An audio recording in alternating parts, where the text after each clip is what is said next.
This episode is being recorded out of Shop Talk Podcast Studios in Oak Park, Michigan. For more information, visit www.shoptalkpod.com.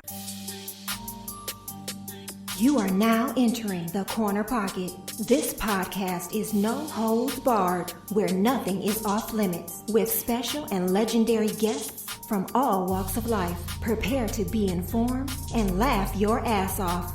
Here's Gary T and DJ Freeze.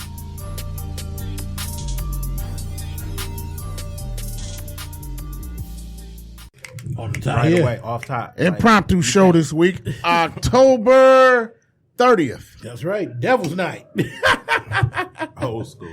Right. It's Angel's Night when Archer was at mayor. Angel's Night sucks. He sure did. I had to do all those prayer breakfasts. Bring back and them stuff. Coleman Young Devil's Nights. Nah, bring back them White Castle bells. Remember White Castle used to give out them little punk ass bells? I remember that. Yeah. You used to have to ring bells on New Year's Eve instead of gunshots. Instead of gunshots. Oh yeah, that's what it was. New Year's. It wasn't Devil's Night. Yeah, it was New Year's Eve. Ringing bells instead of gunshots. Yeah. Yeah. Episode 42. We James Worthy around this mug. Devil's Night. Who else is 42? Ronnie Lott. Ronnie Lott. 42nd episode of the Corner Pocket Podcast. What's up, Jeff Rowe? Oh man, Jeff Rowe, what up, bro? Man, that's my guy. I think I'm gonna have we got my man Mel finna walk in the building. But yep. Yeah, he finna walk in the building. We need one more chair. Yeah, got my man. Yeah, that's cool right there. Yeah. Got my boy Courtney. Known this dude since 1991. What up? I wouldn't even call it a this was I saw these niggas at Baker's Monday, and I'm like, man, you know what?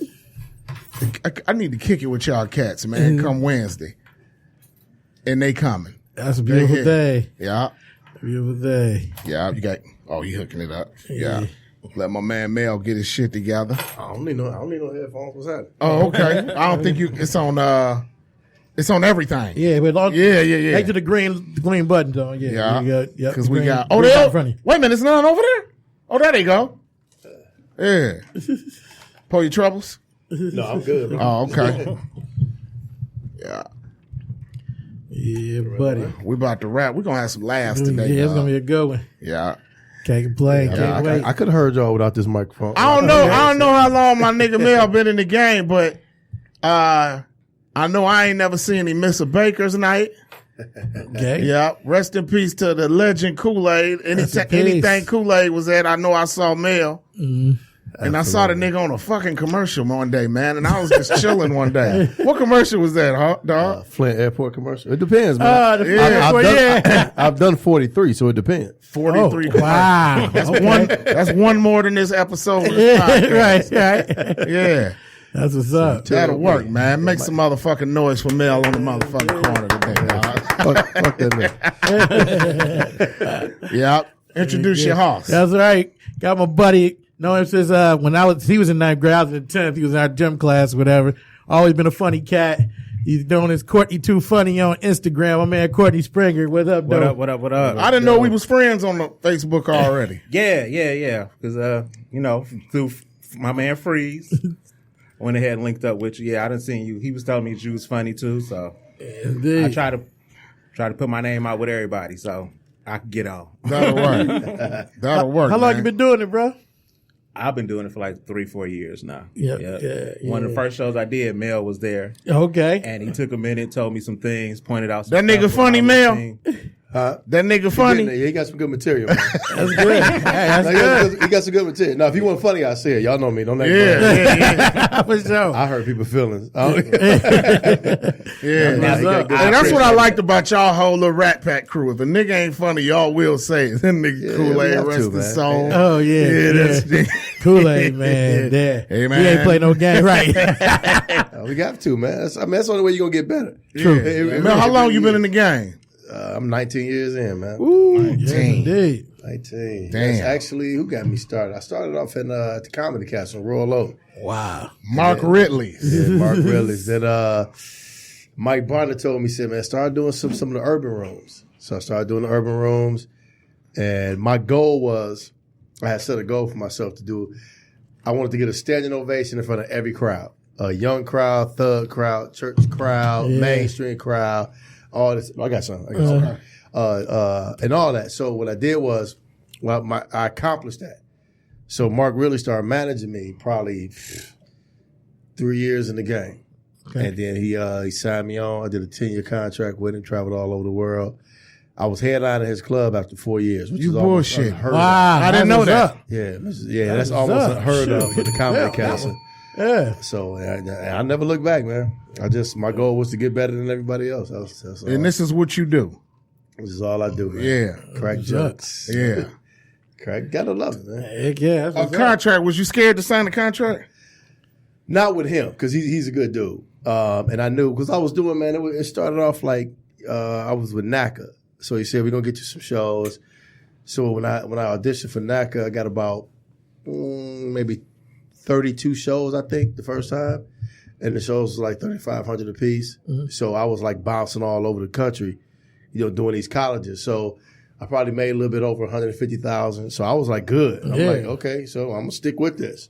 And so worked out with him, started doing commercials. Never looked back, man. 150 G's. Oh, yeah. That's yearly. Yeah, no, that was probably in about 7 months. Damn. Woo. That's been good money my entire life. No matter what you do. No matter what I do. No, it was cool. Like I say, it was with the colleges though. So if you get in that lane, then you're good. If you get in that lane, then and I'll tell all the comedians, if that's something you want to do, get with NACA. Get in there, because that's where. Explain what that is. Well, it's like all colleges have a budget or a grant that they get. They get an entertainment grant. Yep. So what they do, they can bring in a show. Now you got a lot of colleges that won't give you a lot of money, but those grants are to pay. Like, okay, they may have a comedy portion. We could pay up to $30,000 for comedy. So what they'll do, they'll bring in, like, it depends. They could bring in a big name and just pay him $30,000 one time, or they can bring in smaller names and do like 3 shows out of the year. So I was headlining the show. You got to do like 60 minutes. So I was doing about 60 minutes per show, and so what they do, I think mine was probably more like in the 35. I did a couple for $1,500, the $3,500 range to about $5,500 range. So it stayed up in there. So that was cool. So, and then what it is, like, you could travel like every week. I was doing like Iowa State, Notre Dame, a lot of colleges. You just hitting all these colleges, 60 minutes of material. So I'll tell any comedian that's in the game, if that's something you want to start at, get you 60 minutes. Got to be 60. They time you.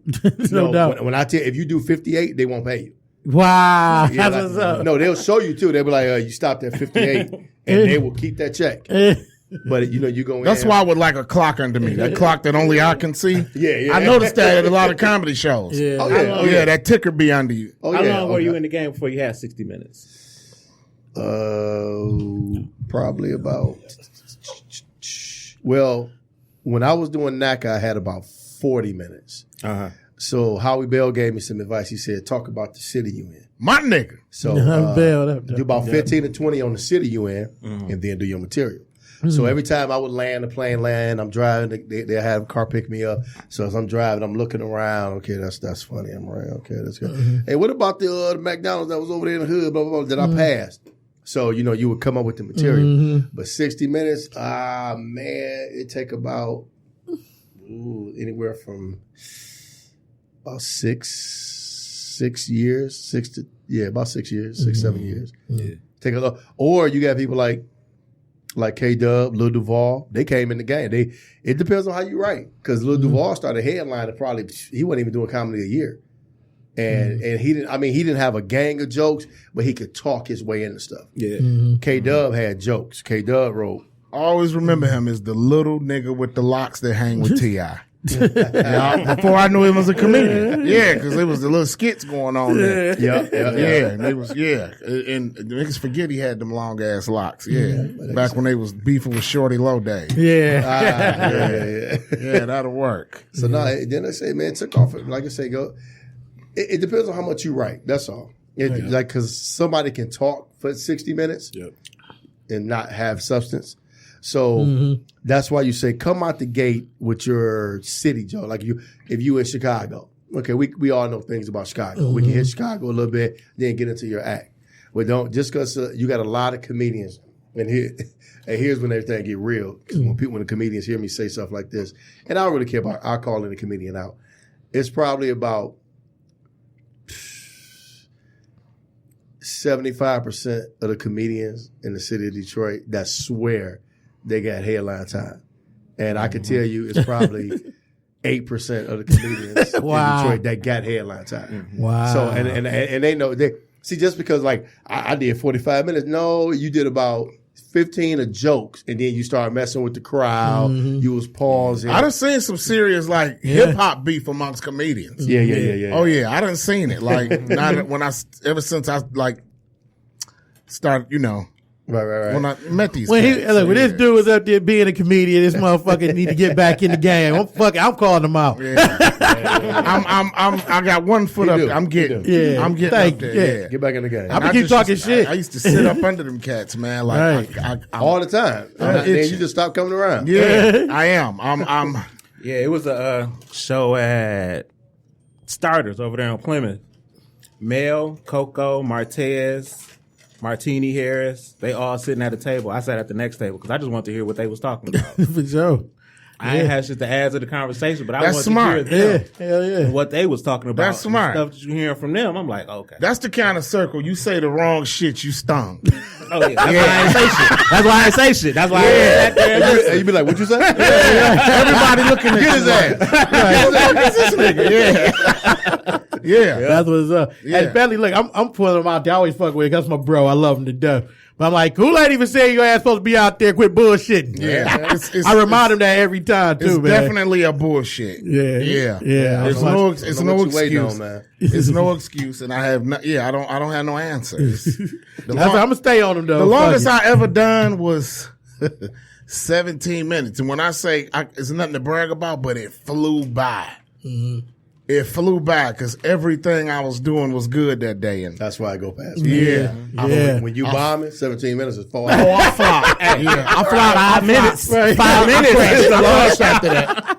I flashed after that. But you know the one thing about bombing too, man. Some nights you did not bomb. You think you bombed. Oh yeah. Yeah. Sometimes it's the crowd.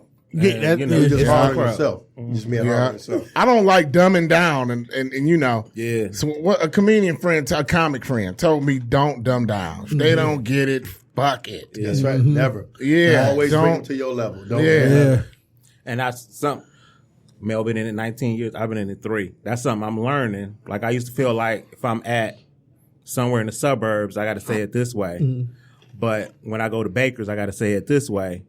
But I've heard him say and other people say, funny is funny. So no matter where you at, you got to make your funny be funny to them. That's just the way it is. So Yeah, Howie and like Bell. you say, not dumbing it down and none of that. Yeah, Howie gave me some of the coldest game ever. He invited me to a clean show at a church one time. And I'm like, how do I not cuss? And he told me, stop focusing on the cussing and focus on the funny. Yep. Yeah, I never forgot that. Yeah, I never forgot that. So That's absolutely. that's one of my favorite cats, dude. Yeah, how you good? Yeah. Good Happy people. birthday Good people. today. Oh, Happy for birthday. real? Yeah. Oh, Howie birthday today? Oh, this nigga. Oh man. Yeah, y'all ain't know that. No, I didn't know that. See how they played you out? Oh, I'm about to call my man later. It ain't at man. midnight? No. Damn. Howie in L.A. Shout out. Yeah, he out in Yeah, that's La my La. dude. Yeah, I saw him His wife out yesterday. there, yeah. That's He my been guy. opening up for D-Ray all weekend, he said. doing his Yeah. thing. What's up? Okay. Yeah, that'll Oh, work. They hilarious. forgot your birthday, Howie. It's all good. Right. Yeah. Hey, we ain't forgot it till it's 12:01. So happy birthday, Howie. He make a point. He make You a know point. what? You know what, Howie? To have a birthday on the same day as John Witherspoon Death Day, it'll make you forget it, dog. yeah. Shame on us, And man. Devil's Night. Right. And the right. And Devil's Night. Devil's Night ain't what it used to be. It's hell no. I need to. Hell no. I want. Yeah, bring back them Coleman Young Devils. Night. Yeah. Burning houses. Burn the house down. Right. Burn your house down. Oh, God, I'm sorry. Forgive me. I'm just kidding. Hey, right, because y'all know we're going to hit up on the news. Right. Hey, local podcast advocating It doubles was night. not. We Burning just house. playing. Hey, no, fuck that. Like the city of Detroit has seen a Let's get some spike publicity in up here, man. arson fires this evening. Right. My man telling me I was listening to a podcast. They told me to burn some shit down. I did it. So I did it. Right. Yeah, I remember Tupac got in I was trouble. just about over to that. say, remember the white dude said Tupac told me He to? sure did. I remember that. Great mind. Yeah. I was just But about to before say that. Tupac, all that white metal was making kids do all types of shit. Oh, hell yeah. Yeah, all them hidden messages mixed in that, and it's ridiculous. What, Courtney? Did you know Kool-Aid? No, never got a chance to meet Oh, Kool-Aid. you missed out. Yeah. That's what everybody You was in the said. game 3 to 4 years and never met him. Nope.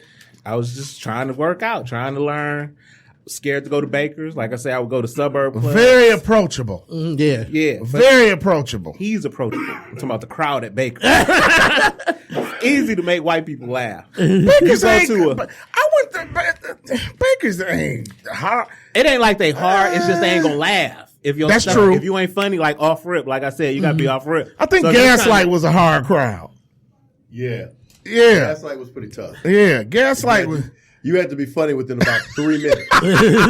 Because they like, yeah, Kool-Aid, yeah, man. Yeah. Fuck this thing. Yeah, and Gaslight was big. Big, Gaslight yeah. was big. Yeah. Yeah. What was that? Every Second Saturday. second Saturday. Me and the Okay. wife went there a couple times. Yeah, And me the wife went there a everything. couple The funny thing about Kool-Aid is every time I go see him, I'm always part of his conversation. I'm like, God damn. He hit me every time. We were up there last time. I'm the king of sitting up front. He hit it. Because he act like he don't know you. Right. Yeah, he act like he didn't know you, and you get it. Yes. All day. Yeah. I used to like him talk about somebody he really fucked. Oh. Which was half the crowd. Which was half the crowd, right? Yeah. Definitely what you Yeah, had and to do. they would be so scared, like, just don't say it. Yeah. Yep, and we would laugh about that afterwards, like, yeah, he really fucked her. Oh, we always tell the truth on stage. Yeah. We always tell the truth about stuff we go through. So, yeah, we got a lot of stories, man. Yes, indeed. Now, what was one of your since you've been in the wild, what are your favorite times when you did the show? DTE, Anita Baker, opened up for her. What Oh, year was what year that? was this? I had to be there. What year was that? I don't know what year. Well, she only been there twice. Okay. I was there both times. Oh, really? I opened up for her at DTE both times. You know what's hilarious? Damn, that was you. Yeah, I'm thinking like, wow. Ain't she mean? Yeah.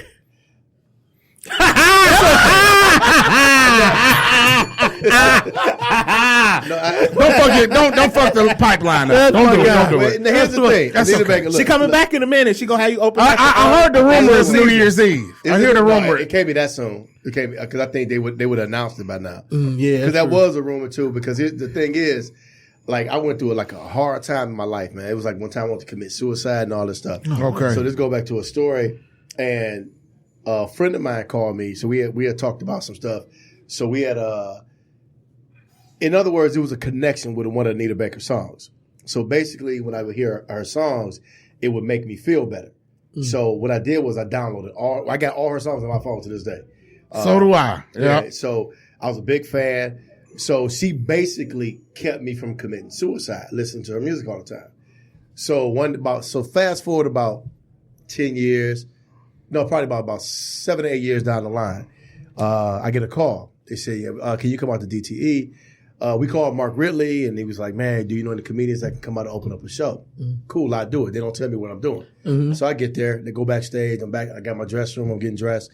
So I don't know what's going on. I said, I hear somebody out there singing an Anita Baker song. So I said, I'm about to go out here, see what's going on. Right. So I go out there. I sit in the crowd. I cut the little corner right there. It's Anita Baker on stage. I'm like, damn, I'm opening up for Anita Baker. And she was on the microphone. She was singing. She was testing the system out. She was singing to the mic, and it would be crystal clear through the speakers. She would move the mic and walk away, and it would be crystal clear throughout the venue. Wow. Her voice was that strong. Yeah. So I was sitting, and I'll never forget when that's why you said what she mean. She said, one of the guys said, she said, can you tweak something on the board right there? And he said, oh, no, I'm sorry, Ms. Baker. This is one of the new boards, so we got to do it a different way. And she said, I got one of these fucking boards in my basement. I know what board it is. She named the board. Yeah. And then he was like, okay. Was it a mixed board? Yeah. It wasn't a big giant one, though. So what I did was I eased back around the corner because I was the only one sitting out there. Yeah. So I go back and get dressed, man. And it was the best time when I walk out.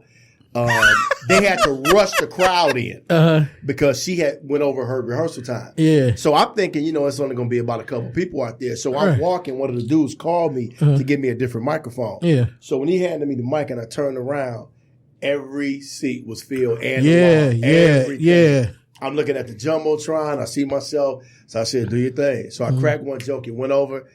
I laid into it from there, man, and just went on, sat back, watched the show. And then I wanted to tell her about how, she kept me from committing suicide. So I've never seen her again. So about a couple years later, my family, we bought her to some Tim Hortons. So we had a bunch of Tim Hortons. In the drive-thru, she would come down there and she would be she would come through the drive-thru and order food all the time. And I never said nothing to her. So after that, man, I just moved on. I kept on with my comedy career. And that was the biggest time outside of the day that Mike Bonner came out the closet. The roast. That's what I'm showtime, baby. I ain't getting into that one. Hey y'all, I gotta go. This is the gay portion of the show. The gay portion of the show. Oh, man. Melvin's a great guy, but he was sick for a year. He had gonorrhea in his booty hole. Who gets that? How that happen? In the booty? I got it from your daddy, though. I got it from your daddy. My father was suspect. He dated your dad. Your father used to be your mama. Mike Bonner and Melvin Stinging. They going at it. Oh, man. Let's go back years, I love it. Martez come in just getting drunk. Yeah, right. They got no headphones on. Oh, man. Oh, you swole brothers got chips. Everybody just Hey, I got a carrot, a lettuce. I'm very seldom the smallest nigga in the room. Hey, these niggas walked in fighting. Bags of chips. I smell chicken.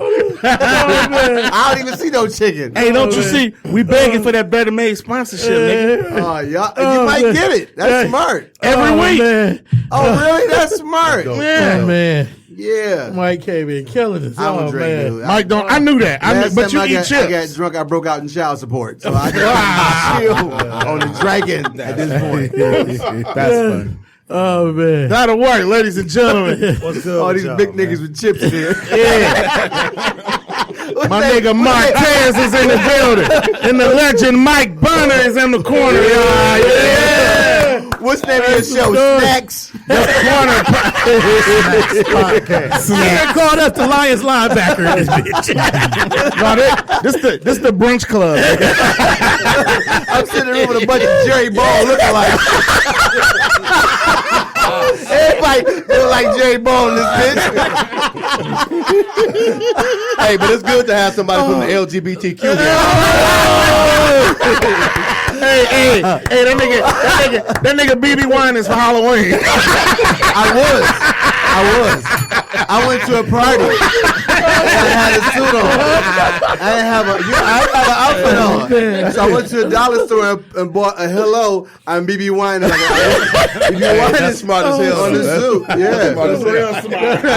Damn good with y'all. Yeah. It happened. Man. So what your shirt say, man?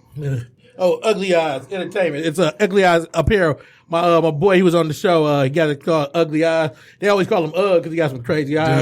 Dun. But it's there for understanding God's gift, loving yourself. Dun. I had a cross-eyed bitch. I had a cross-eyed girl throw me under the fence when I was in second grade. And I hate cross-eyed people. If you got cross-eyed, I can't fuck with you. He grew up and did it to her. I call her name was cross-eyed Vicky. I went to Davidson Elementary School on Davidson and Company. My father went to Davidson. That big ass school. Yeah. Give me a little cross-eyed Vicky threw me under the Cross-eyed Vicky Turn threw me in the two to you. Turn the Oh, two the green, to the you. green. Put the You green pass dot the in bag front of Yeah, you. with the green dot in front of you. Hey, Turn the green dot hey, on the snacks face of crew, you. can I have a Turn bag of them the- chips? turn the Yes, sir. microphone. Barbecue? Give me the plane. All right. Hey, what I say? Plain is old people say chips, that Freeze. And a barbecue. Still ain't done. What I tell you, Freeze? And a Plain barbecue. chips is old people chips. Oh, man. I am old. They can't handle no spice, though. See what, No, see what I Jerry- don't even know why they did the heartburn. I have a gallstone attack. Hey, there's some skins. The heartburn killed you. Some No, pork them rinds. worse. Them worse. Which To eat one? skins. Can you hear yourself? Nah, I still can't. Okay, he got you covered. Hold tight. What were you guys talking about before I came in? Hey, Anita Baker. yeah, Mel was Just one story. testimony. Good testimony. Yeah, need a break. In regards to, What'd he say? Jasmine was my That's best two. performance. Is Anita Baker mean? Oh, and then he said it was Nita Baker. I said Anita Baker was mean. Mic check. Can y'all hear me? my we boy can- Gary, Y'all hear me? Okay. her son's okay. best friend. You know Very Gary good. radio show? Yeah. I hear you now. Can y'all hear me? Yeah, I hear you well. Okay. Yeah, I can hear you Okay. good. So I met her son. Where Jay at? He wasn't out Her there. son's But with the Grosse I turned his Pointe mic up, South, though. didn't he? Text him. Yeah. Yeah, that's where we was at. Hey, listen, Taz, how long you been in the game, man? Cool. Let's see. I picked up my first microphone October of 2000. And a cop. Hey, turn it to, hold on, I'll fix it up. Freeze is, So this way. With the two. Directly right there, yeah. Okay, bet. Oh, I there can hear go, you there very go. good. You Okay, good? Yeah, we good now. I'm good. I think he colorblind. He ain't know what the green dot was. We all good. Got a card. No doubt. Tez. Yeah. October 2000, picked up my first microphone. I got my first booking. God rest his soul. Kool-Aid. Put my first $100 in my hand in Flint, Michigan in 2001. So professionally, we could say 2001. That'll work. Yeah. So I've been doing this for a minute. Yeah, all we can hear is Mike Bag. I'm a chipaholic. How often you hit the road? Once or twice a month. Hey, listen, man. Let me ask you, what neighborhood are all you cats from? I'm West Side, bro. I know that. Originally, I'm Joey Road. born and raised East Side Detroit. Nobody give a fuck, 94 Tez. Mount Elliott. You Cody nigga? Mackenzie, man, watch your mouth. Oh, okay. Joey Road. So you like You could have went to McKenzie or Cody. Absolutely. well, he like on that Elmer side. Well, I was gonna go to Mumford because they had a better baseball team. So we We did have a baseball team back then. you ass baseball You team. from that Elmer's hamburger side. Absolutely. Yeah. That part of Joy Road. Right. Oh no, I'm further down. You talking about like Oakland right there? Yeah. Oh no, I'm I'm going down towards Schaefer. I'm Linwood for life. Linwood and Puritan. Well, you Mumford. 6 Mile and went to Mumford. Yeah.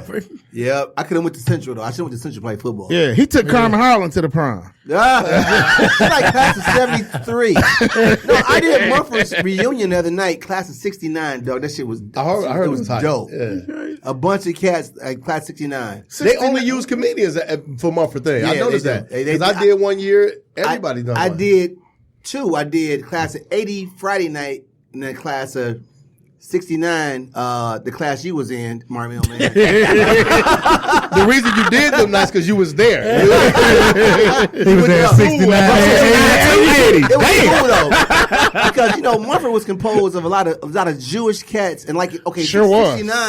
69 was right after the riot, so people who had left. People had left. A lot of people came back to the reunion that were like Jewish cats came. Yeah. But they were like the last of the people who lived in that neighborhood. I'm about to say, what hood after did they the live riot. in for right Jewish? near Mumford. They lived like on Indiana, them over there, Cherry Lawn. What? It was heavily Jewish, Mumford, that neighborhood. The whole neighborhood. It was Jewish. Even I from never knew that. Dexter, Mumford was a Jewish school. yeah. But like say in 69, if you were a white person or a Jewish cat who was going there after the riot, you were a straggler. You were a straggler. Because When I Central moved- when I moved my led neighborhood- in the Jewish people. Didn't When I moved to my neighborhood in 1972, we had 3 white families, and their sisters started getting built. They moved because she was getting built. Her brother name was Gino. They had Bob, who worked for the Detroit City Council. He was there for a long time, and then Mr. Mendenhall, and he was like a World War I veteran. Wow, he was an old white dude, and they were stragglers. What was his name? Mr. Mendenhall. Damn. Yeah. Yeah. World War One. I didn't know Jewish people lived over there. He took me in his garage to put air in my tire. Uh-oh. This is put air in my tire. That's where it all started. On his wall, he had a World War I uniform with the flat helmet. Damn. He had one of them boys, the flat helmet. Wow. The one that Melvin Mama wore. She would be.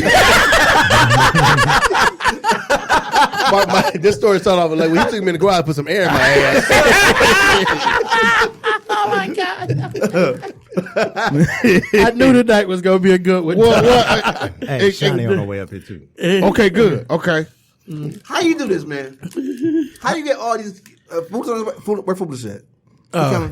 How I get what? Foolish coming. Well, he gave me one. Foolish ain't coming. We very soon be together like this. I asked Foolish. I said, "Come." What I make, That's my man too. Foolish made it happen. Very soon. Well, you cashing in a rain check, nigga. Hold on, no, not a rain check. He gave me 150. I'm gonna be giving y'all. It's 3 rain checks. Mike, you Mike, it was 2 more. Now I it's don't barbecue. put Mike on 3 flyers. Yes.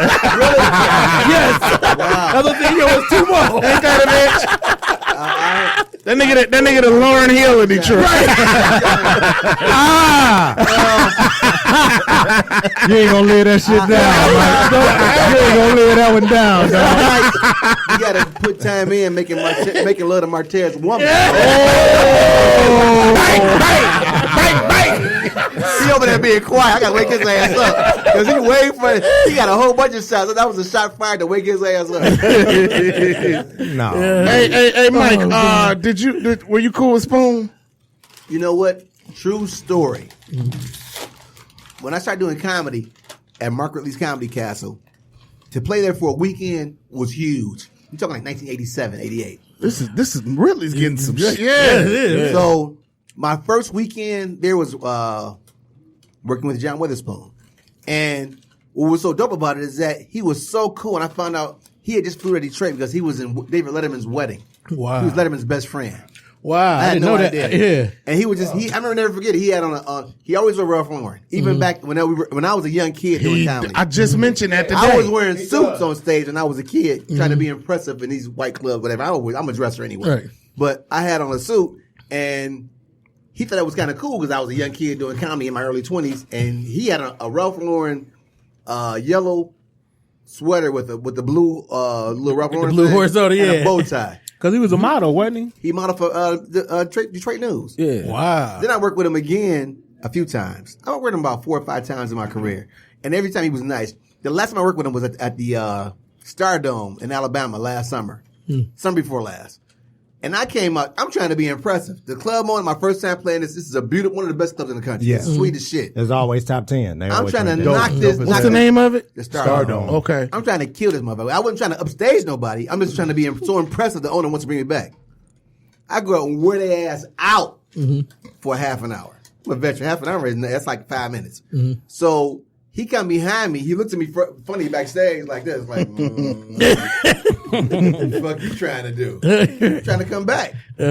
He came out there and tore that place apart. He's 75 years old that year. Wow. 2 years ago. Yeah. Tore it apart. Like I did nothing on stage. Tore it down. That's called veteran. Like and having composure. A lot of cats will get nervous to see a guy. I've been doing comedy 32 years of my life. So you see a veteran cat, do a half an hour and blow it up. A young cat behind me might get a little apprehensive, nervous, blah, blah, blah. But you get that poise. You're a firehead. You know what I'm saying? He's a firehead, dog, on stage. Because he has over 50 years. Easy. Easy. Because I look at the old Richard Pryor shows. He's right there. Yep. You know, he beat up Robin Williams. He what? Punch Robin Williams in the mouth. For real? And that's funny because Robin Williams is on those old Richard Pryor Yeah, for shows. stealing jokes. I believe that's what you deserve. Yeah. I do believe that's what you deserve. That At the comedy stealing store. a joke, stealing a rap line, but stealing a joke. That's it. Yeah. It's dead. I agree.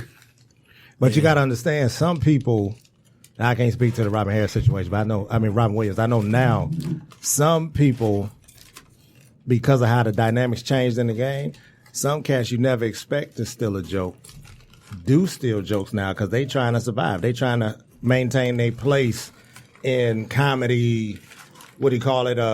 In Hierarchy. Yeah, where they are now. Bigger names that we know from the Def Jams and Comic Views. They'll, no offense, Mike, they'll jack, let's say me, for example. You know what I mean? I've been on TV, but I didn't do those shows. Right. And I don't have that name. These cats, when you look at comedy club websites, the main ones, they either booking those guys or the internet people. Yeah. So there's this space in the middle that myself fall under. I can name dozens of people. Wildcat out of Chicago, Eddie Bryant out of D.C. We funny, but we don't have a draw that the internet guys or these guys have. And these guys from Def Jam have a cult following. You know what I mean? All of us.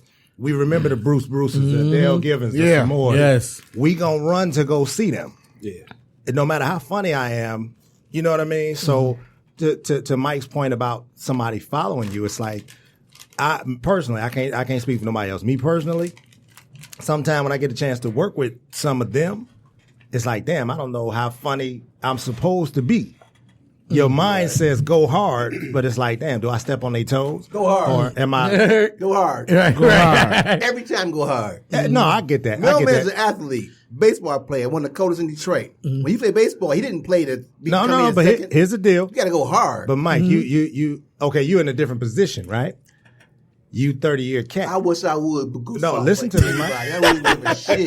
Mike. I'm going hard. But then what you get after that? You get Sinbad told me you'll never open up for me again. but you get At the Fox Theater, I turned that shit out. I was supposed to. listen to what I'm If you never saying. looked me That in the was- eye, that I was did a my joke back. though, right? He told me that shit. No, he was serious. they be serious. So, Hell yeah.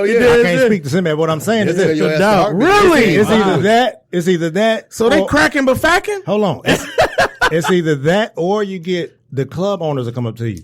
Yeah, on this next show. It's not don't- your show. Yeah, don't do so and so, or don't say this, or don't say after you just killed it on the first show. This has literally happened to me. Right. So that's all I'm saying. I had But as far as working with John Witherspoon, well, Mike said I worked with him twice. I saw the picture. And all man. of it was in the last 5 years. Like I worked with him twice in the last 5 years.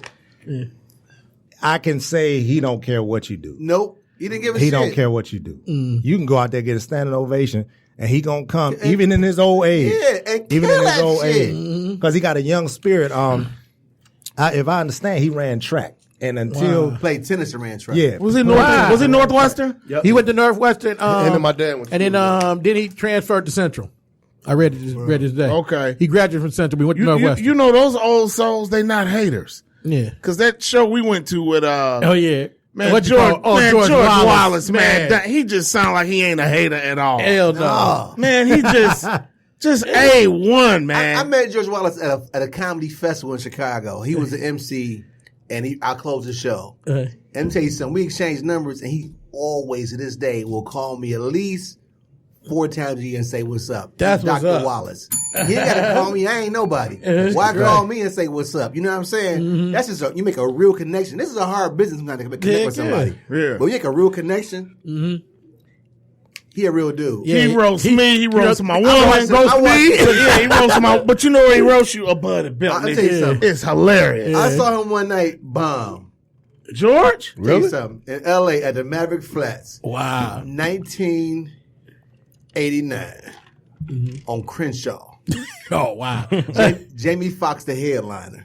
I want to go on stage. Fox was bad. headlining in '89. Listen to this shit, though. I'm listening. He killing this shit. He turning shit out. Jeffrey Brown would say, you can still go up. You got to go up after Jamie Foxx. Oh. I was like this. I don't really know him like that. I'll go up behind him. Okay. I had one fire joke, my midget joke. I unleashed that mother. BAM! I kind of got that. I said, I'm in trouble. I started getting I got no laughs. My man came behind me.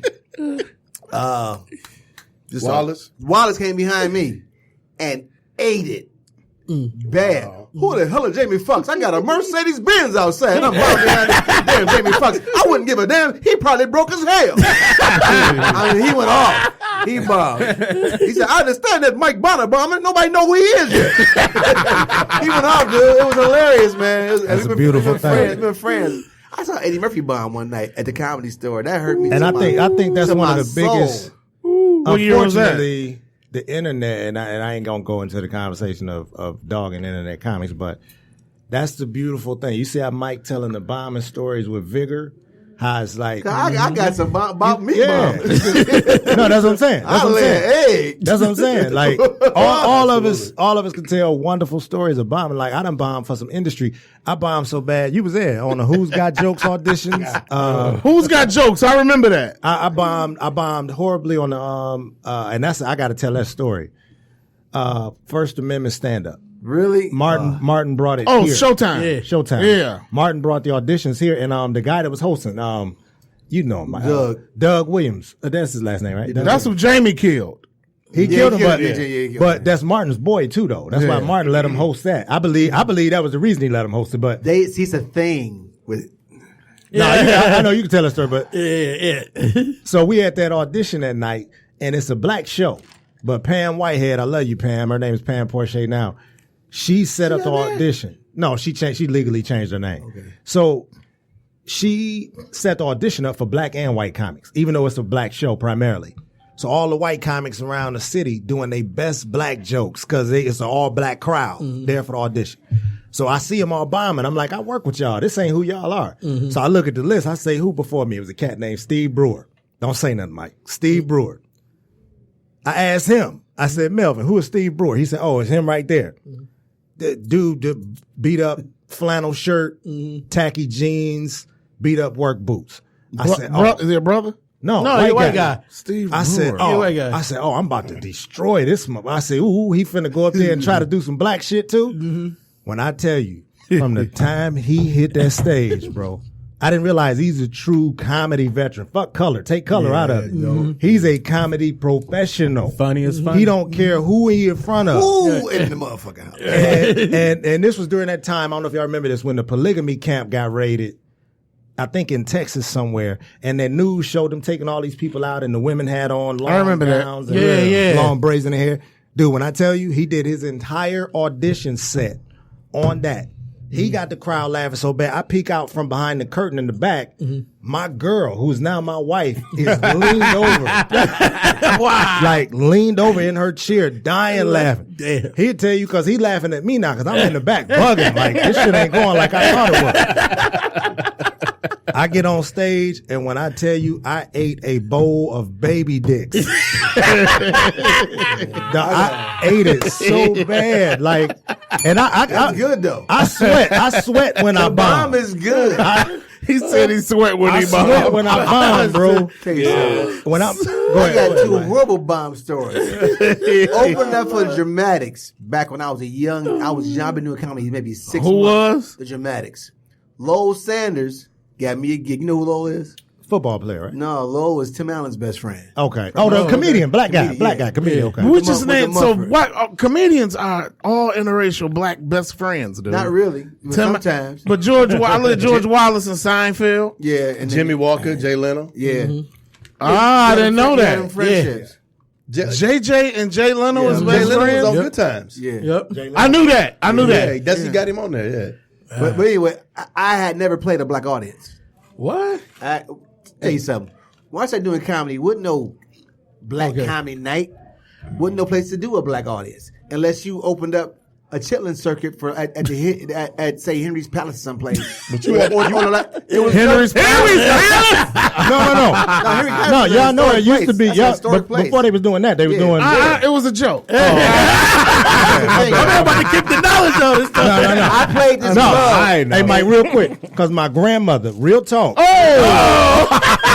That's how I found out. Henry? My grandmother said, it's just in the midst of conversation. My grandmother, we was down there at Henry's Palace, and I said, before she even said who was down there, I'm like, whoa, who? And she they saw like Temptations or something. Go ahead, my bad, Mike. Yeah. And you talking about my first time playing an all black audience, Dramatics, Latin Quarter on the Boulevard. Mm-hmm.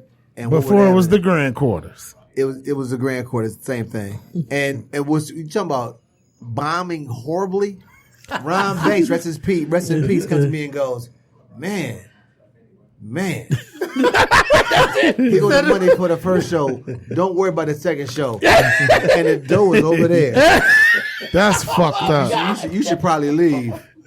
I did that bad. Oh my God. I've been doing comedy, but there was no place to play a black crowd at all. So what I did was walking around Greektown one night. My girlfriend Cassandra Clark, she's fine. Anyway, like Gabriel Union. I see Scruples nightclub. I look inside, ain't nobody in this mug. It's a Wednesday night. I'm like, ain't nobody here on a Wednesday night. Scruples. The club is, the sounds is great. I go to Dominic, the owner. I says, man, you ever had comedy in here? He was like, no, I never had comedy. I said, we should do comedy on Wednesday nights. And that was the first black spot in Detroit. Wow. That was dedicated to African American comics. The dramatic. Ron. Everybody came. Tim Allen came in there. Lowell came in there. This is back in the day. Leo DeFore came up to the part. Leo DeFore, you know Leo DeFore? I know it. Yeah. Killed the club one night. You cool with was a man so you back know then. you know He was T Money Green, huh? Played the bass for the dramatic. He a Mumford alumni. Okay. I bombed so bad it didn't matter. but then I did radio with Ron years later after my Def Jam and all that stuff with Frankie Darcell.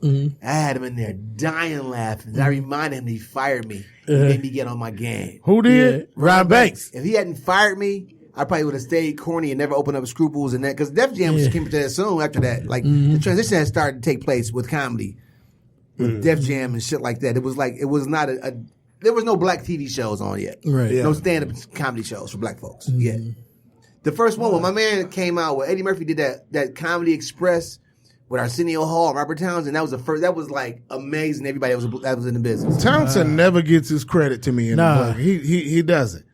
Before Keenan, it was Townsend. Eddie produced this though. Let me tell you something. It was Robert Townsend, Chris Rock, Damon Wayans.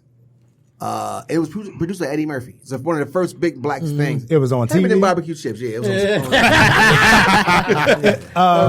I'm very sorry. No, he running bustos on the motherfuckers. No, Double fisted. That's funny. I totally agree with what you're saying as far as Robert Townsend, and I'm a little biased because he's the first person to put me on TV. But that first Partners in Crime thing, when I tell you as a 11, 12, 13-year-old kid seeing Tommy Davidson, dude, to this day he's in my top 3.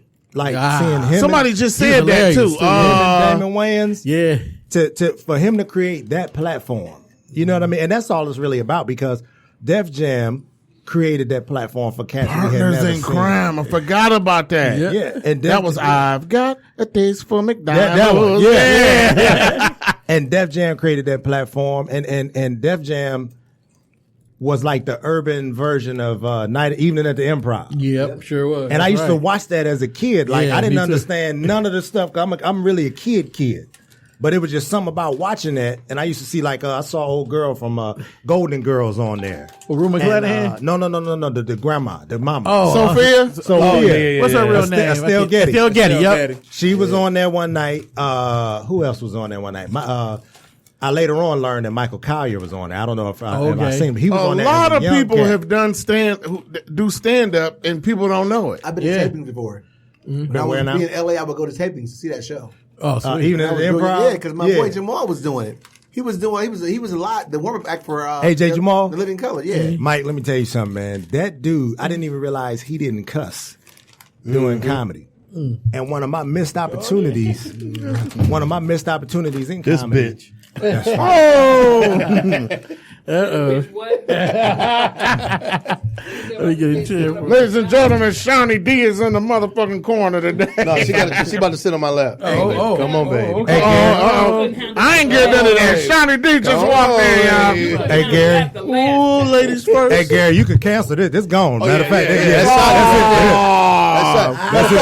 Hey, we about to pour you a shot. Shot, we about to pour you a shot. Drug-free Hey, life. tell she about to put a straw in that motherfucker. Where you get a straw that strong, that long from? She got one. She took it from 7-Eleven. She got the long straw. Man, y'all coming in here capping. Hey, capping, these niggas ain't funny. Shot, I need that. That's my water. What up, Mike Burns? Shut the fuck up. Nah. Can I have my water? You see what I'm saying? You crying already. I ain't been here but a few damn minutes. No, we got love for, I mean, you know what I'm saying? Water since Shanie took my water. Shanie is one, as far as black women in the comedy game, One it's of the best Shanie in the world. D, Indeed. Coco, Shanie D. and Mike Bonner. Shanie You D. know what I'm saying? Wait a minute, y'all. Shanie D is in the corner, y'all. That was a good one. Those by far three of the funniest women in the country. Oh my God. I met Shanie about 20 years ago with my man, rest in peace, Jason Watts at Tickle Me Tuesday. Oh, man. You remember that? Yeah. At the Escape Lounge. Davidson and Sherwood. One of my best buddies. Yeah, Jason. Yeah, Jason. Yeah. Remember Jason? He had us over there. One of my good friends, Alan, but Jason was a very, very good guy. He's a great dude. He was the Nipsey Hussle of the number streets for me. I said the same thing. Jason. Yeah. But considering Nipsey's situation, I said that. Yeah, he opened up a whole bunch of businesses on Tire, man. Him and David Bing and Yeah. The Whitewoods, the Vinewoods, it's not a family street. Who is this? Yeah, Vine. Yeah. I lived on Vine when I was a kid. You never lived on Vinewood. That was just wood. When I was little. When I was about 3. You was about 3? About 3. So this is 72 years ago. About 72. I'm old. We all old, man. I'm old. My son said, "Man, you ain't that old this morning." I said, "Dog, I'm 48." He said, "You ain't that old." I said, "I'm closer to 60 than I am 20. When you say that, you old. Yeah. I don't know why y'all keep passing me no cups. I'm on antibiotics today. Oh, That little rash I got.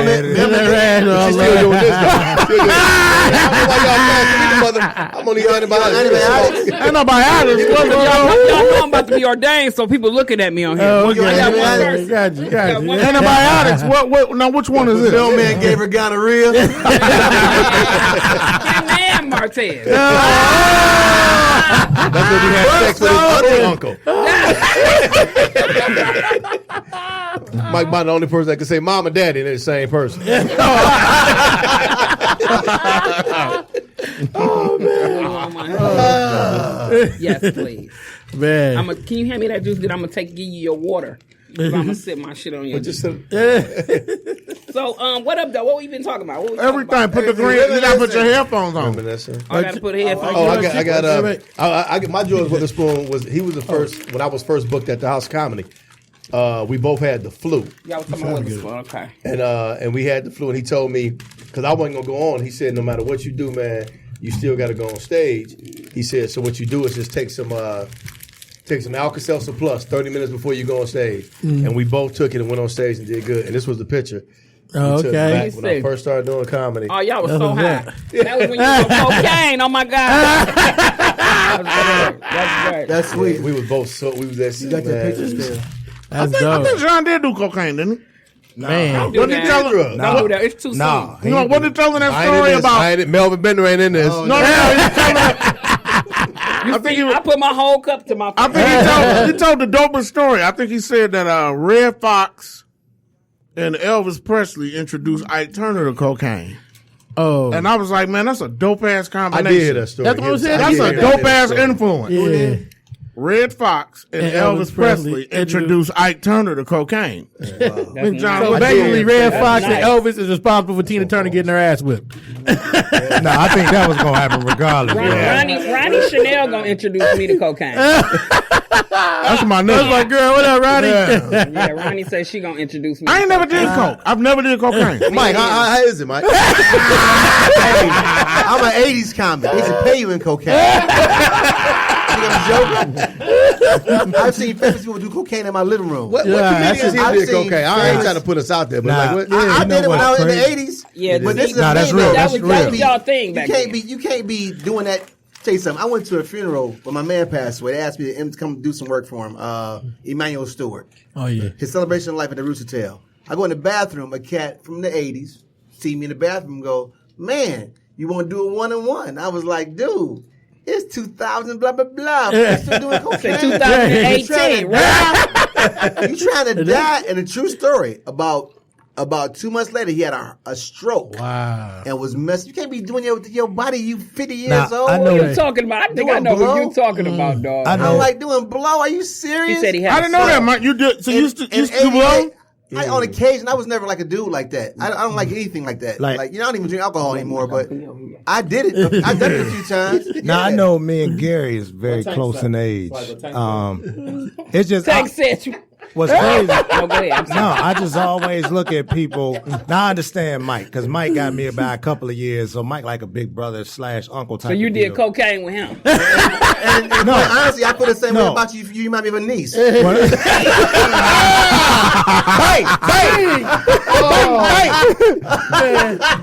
No, like Martisha. I'm gonna say, Martez, shut up, nigga. I'm gonna say this. Martezia. I look at cats. Hey, Gary, I look at cats in our age group like how, Cocaine, I don't. like how, like that's what. Crack, I do. No, see, Cocaine I look I at do cocaine as too. well. I know a lot of cats that do coke. Ain't Yeah, I know cocaine I and do. crack the Corny same be thing? Cause I'm gonna tell you, No, it's a couple of my Yeah, favorite, I a couple know of my doctors that do rock coke right now. Doctors. a couple of I my know favorite guys that rappers. sell it to A couple of my doctors. favorite rappers. Only they do. A couple of my favorite rappers that's close in our age group.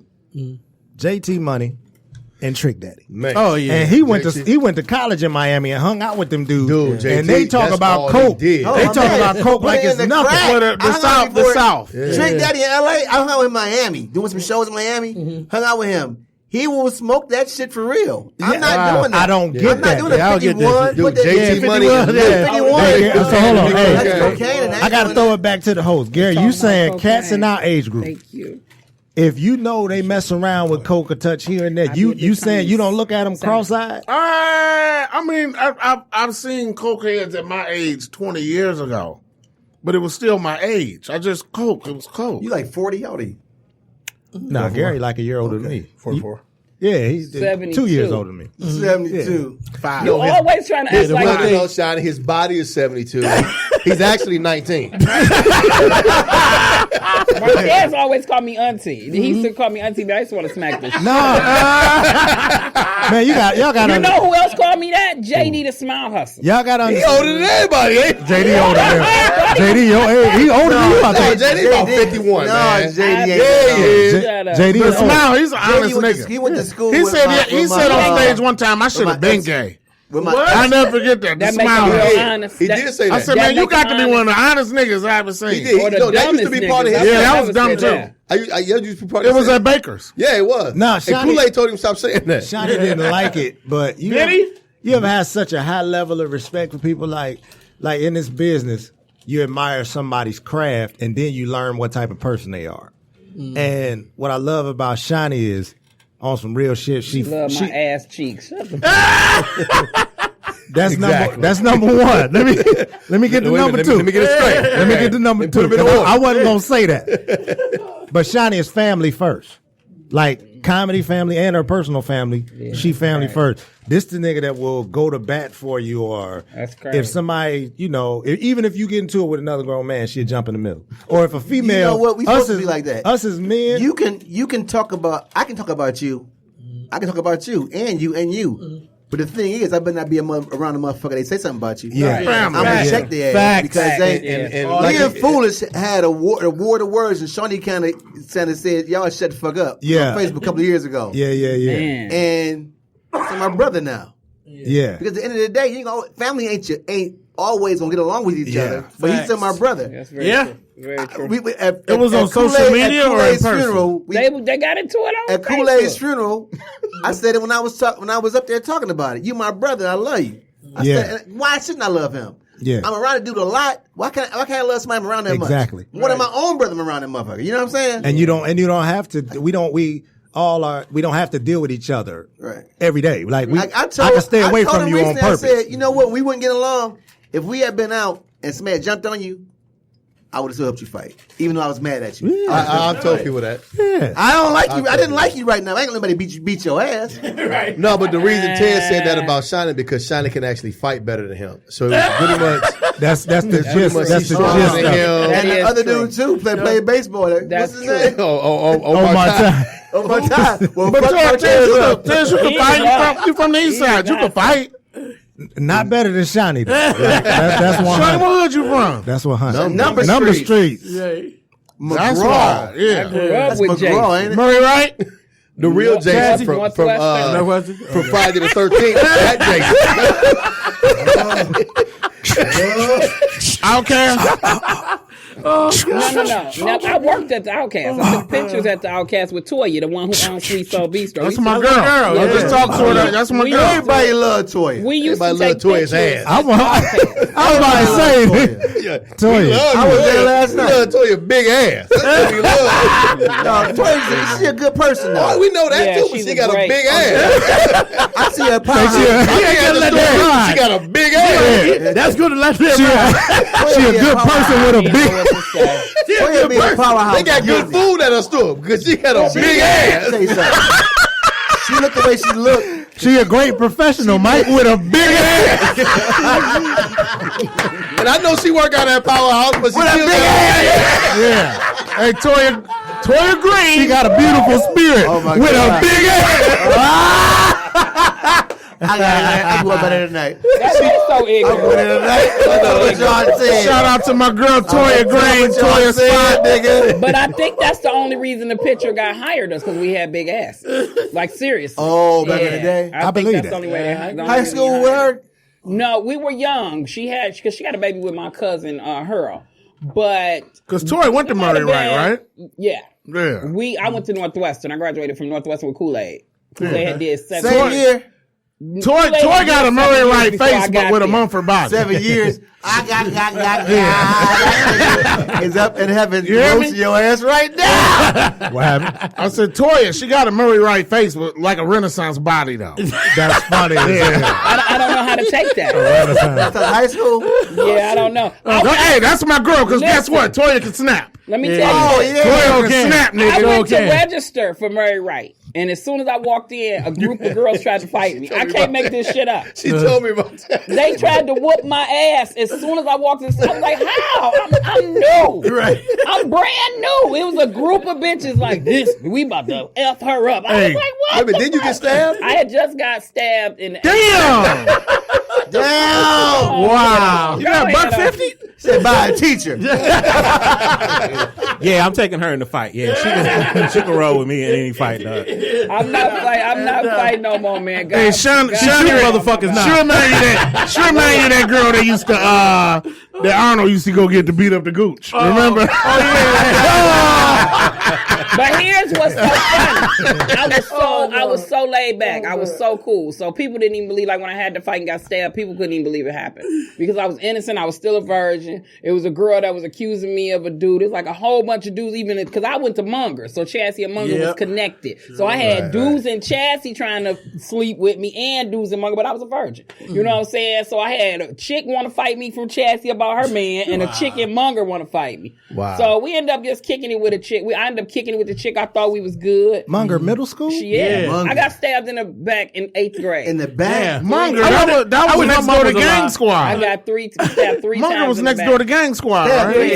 Yeah. I wish my mom was alive. I gotta ask her about that. 'Cause she told the Chad for 40 years or whatever. Yeah, she and was- Munger. So she'd have probably remember. She Oh, yeah, I remember that. She didn't know my name because they said I died. What, for real? They lied. You know, Wow. because number one, they stabbed me. She stabbed me so close to my spine that they had to, lock me down. So they had my head locked and I couldn't move. So when they brought me out, people was all in the window. They like, she died. At the school? Right. Oh, yeah. Stupid as hell. They said I died. Yeah, he's a legend after that. You should have started doing comedy then. Well, I was a legend because I beat the shit out of a female, and she stabbed me. And then when they came to get me, they came back like West Side Story. So I was fighting like 7 hoes. I never wanted to take a blade.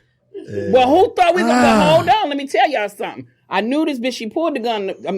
She pulled the knife the first time we had to fight. The day we had to fight. Mm-hmm. The next day when I was on my way back to school, I had a sword. God is a good guy because the knife sword? I had. Oh, Where you get a katana from? my brother was in a gang, so we had access to this shit. Actually, and it was my sister's. That's what's funny. Wow. But it had the case on it, and it had the ridges in the middle. So if I'd have hit her with it, she'd have died. Yeah. There wasn't nothing coming back from it. Right. But I didn't get to hit her because she stabbed me in my back. So I couldn't move my arm no more. So I just started fighting with this arm and kicking. And her cousin liked me. He was like, leave her alone. You see, she hurt. And I was like, I'm hurt? Shit, I ain't even know I was hurt. Shanie, you should have been a rapper. Shanie can rap, dude. I used to can rap. I used Her to rap and them with two Proof. twins, Armani and Marini, can rap. Armani and Marini can rap? I They used must to have been on here. I used to rap with Proof. That's why I'm always calling my you. nigga. That's why I'm always calling you bizarre. You always said that. That's my nigga, though. So much of him. But seriously, I used to rap. I used to rap for real, but I couldn't be a rapper because I rapped about was good dick. Male. Back then. If you been the first little Kim. Oh no, and I used to be fresh as hell. You know what I'm saying? I used to have on like glass heels. I didn't wear the shit they wore. Was y'all fresh in high school? Hell I was. Hell I saw it though. You went to Kansas. Super fresh. You was fresh? He had to be fresh. Super fresh. Courtney, was you fresh? I got it all. Not at all. Where did you go? Renaissance. I had the high Class top of Gucci's. what? I have 3 pair of high top Gucci's, so that tell you right I'm there. 94. $220 a piece. You should know Y'all Jason came out. You White. came out with Heather. You should know Jason. Wait, what high school you went to? Mackenzie. He should know Jason. Jay was a 90. No, Heather was 92. I made it. He was 91. Heather J was he 92? No. Jay was a 92. Heather Lloyd old. was a 93. Yeah, Lloyd. Heather was old. Y'all went to Renaissance? What year you graduated? Them two gave me a lot of good info when I okay. started. Did y'all know a Them girl two. named Jasmine McKinley that went there? What year? I think she came out with y'all. Now, as far as being fresh in high school, I don't remember no. now I was raised by Nigga my had 2 pair of grandparents. pants. He wore some pink pants. Hey, hold on, hey, that was my 9th grade They year. prepping But hold on. year. By two? Now my grandfather, To be some booty shorts. my grandfather worked for Chrysler. My grandfather worked for Chrysler, had bread, but he was the type of cat that material shit. My father. You got to work for it. If you ain't working for it and I'm paying for it, I'm not buying you My all father. that shit. The only thing he invested in was dress clothes because he always believed young men should have suits and My shit dad. like that. Once I finally gave up some pussy, though, I got fresh as hell. What you what? Once you gave up the pussy. Nigga was 80. Hey, look, Shanie had the motion rings. Shanie had the little Mickey Mouse motion rings.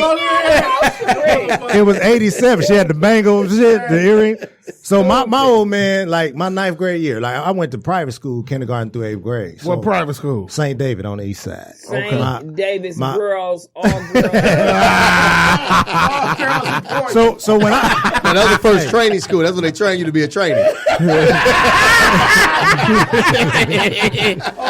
hey, don't do that. This motherfucker be shut down. This whole podcast. No, we got the assistant for the LGBTQ, LGBT. Oh, Mike, we got Mike in ESPN, there. whatever they are. LGFBOA. Hey, so You wasn't no altar boy, was you? No. So this.